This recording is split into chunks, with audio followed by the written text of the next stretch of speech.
Сәлеметсіңдер ме балақандар, қалдарың қалай? Бүгін біз сендермен тағы да әліпби сабағының 75-ші сабағы Г дыбысы және әрпімен танысатын боламыз. Каналыма тіркелуді ұмытпаңдар. Лайк басып, комментарий жазып отырыңдар. Қандай Г дыбысынан сөз білесіңдер, сол сөздеріңді жазып отырыңдар. Ал балалар, олай болса сабағымызды бастайық.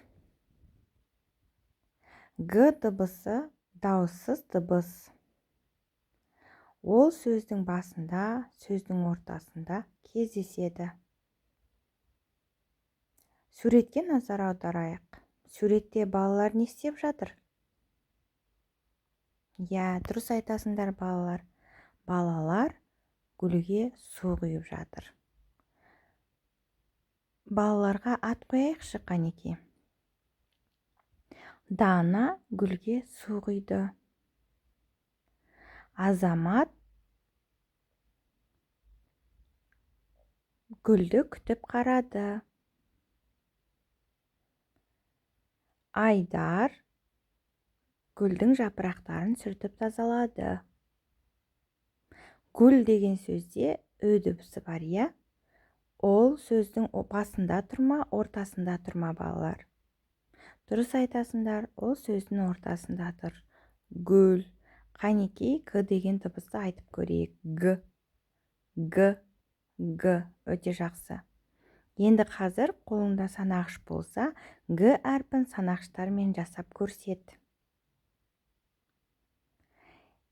Қазір гүл сөзіне дыбыстық талдау жасайық. Гүл сөзі неше буыннан тұрады? Гүл бір буыннан тұрады. Г дауыссыз дыбыс, Ү дауысты дыбыс, Л дауыссыз дыбыс екен. Бұл жерде Ү дыбысы қай жерде тұр? Дұрыс. Г мен Л дыбыстарының ортасында тұр. Ол дауысты дыбыс. Ү дауысты дыбыс. Енді балалар, осы Г дыбысы сөздің басында дауыссыз дыбыс болып тұр. Тағы да осы Г дыбысы сөздің басында келетін қандай сөздерді білесіңдер? Ойланып айта қойыңдар.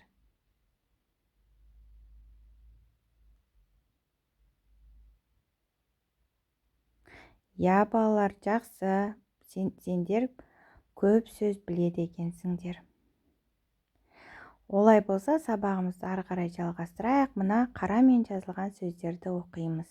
Бірге оқиық. Егін, егінші, гүл, гүлнұр, неге, өнеге. Енді осы сөздерді қазір буынға бөліп көрейік. Егін. Неше буын бар? Дұрыс, 2 буыннан тұрады. Егінші. Дұрыс айтасың, 3 буыннан құралған. Келесі, гүл. 1 буынды сөз. Гүлнұр. 2 буынды сөз. Неге. 2 буынды сөз. Өнеге. Дұрыс айтасың, 3 буыннан тұрады екен. Олай болса, балалар, қазір біз гүлдер деген мәтінмен танысатын боламыз. Мұқият қарап, тыңдап отыр. Гүлдер. Сынып бөлмесінде гүлдер көп. Оқушылар бөлме гүлдерін кезектесіп күтеді. Бірі суғарады, екіншісі шаңын сүртеді. Үшіншісі топырағын қопсытады. Гүлдер жайқалып өсіп тұр. Тағы да бір рет оқимын, мұқият тыңда. Гүлдер. Сынып бөлмесінде гүлдер көп. Оқушылар бөлме гүлдерін кезектесіп күтеді. Бірі суғарады, екіншісі шаңын сүртеді. Үшіншісі топырағын қопсытады. Гүлдер жайқалып өсіп тұр. Өте жақсы балалар. Енді мәтінді талдайық. Мәтін не туралы балалар? Дұрыс айтасыңдар. Мәтін гүлдер туралы. Сынып бөлмесінде қанша гүл бар екен? Гүлдер өте көп екен. Оқушылар гүлдерді қалай күтеді? Дұрыс айтасыңдар. Оқушылар гүлдерді кезектесіп күтеді екен. Олар не істейді? Бірі суғарады, екіншісі шаңын сүртіп, үшіншісі топырағын қопсытады екен. Өте жақсы балалар. Ал гүлдер қалай өсіп тұр? Дұрыс айтасыңдар, гүлдер жайқалып өсіп тұр. Балалар, сендердің сыныптарыңда гүл бар ма? Бар болса, қандай гүлдер бар? Және оларды сендер күтіп, топырағын қопсытасыңдар ма? Осы сұраққа жауапты видеоның астында комментарийда қалдыра қой. Енді балалар, осы гүлдер мәтініндегі тақырыпта қандай әріптен басталып тұр? Дұрыс айтасыздар, Г дыбысынан басталып тұр, Г әрпінен басталып тұр. Бүгінгі біздің өтіп жатқан әрпіміз Г дыбысы, балалар? Ол дауысты ма, дауыссыз ба? Дұрыс айтасыңдар балалар, ол дауыссыз дыбыс Г. Сөздің басында кездеседі, және сөздің ортасында кездеседі. Енді мысал келтірейік. Гүл дегенде сөздің басында кездесіп тұр. Жақсы. Ал ортасында кездесетін сөзді табайық. Дұрыс айтасыңдар балалар. Егін деген сөзде, егінші деген сөзде Г дыбысы, Г әрпі сөздің ортасында кездесіп тұр екен. Ал енді бірнеше сөздерді өзіміз мысал келтірейік. Мысалы, гүлден басқа газет, газ, гүл, гүлдер,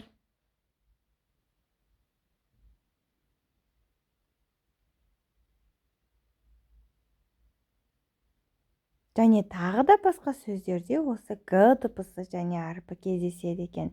Өте жақсы балалар. Енді осы мәтінді үйден өздерің оқып, осы мәтінді мазмұндап, өз сөздерімен айтуға тырысыңдар. Және де осы мәтіндегі Г әрпінен басталатын, Г әрпі ортасында кездесетін сөздерді тауып, сол сөздерге дыбыстық талдау жаса. Ал енді осы мәтіндегі сөздерге дыбыстық талдауды жасап көр. Келесі, балалар, бізде тапсырма тұр екен. Бұл тапсырма қандай тапсырма екен? Қазір оқиық. Сандардың ретіне сәйкес әріптерді жаз. Қандай ән атауы шықты? Балалар, бұл әріптерді сендер танисыңдар ма? Олай болса, бір-бірден айтып көрейік, кәнекей. А, Г, К, И, қысқа И, Ö, Л, Е. Өте жақсы балалар. Енді осы әріптердің қайсы дауысты, қайсы дауыссыз екенін анықтайық.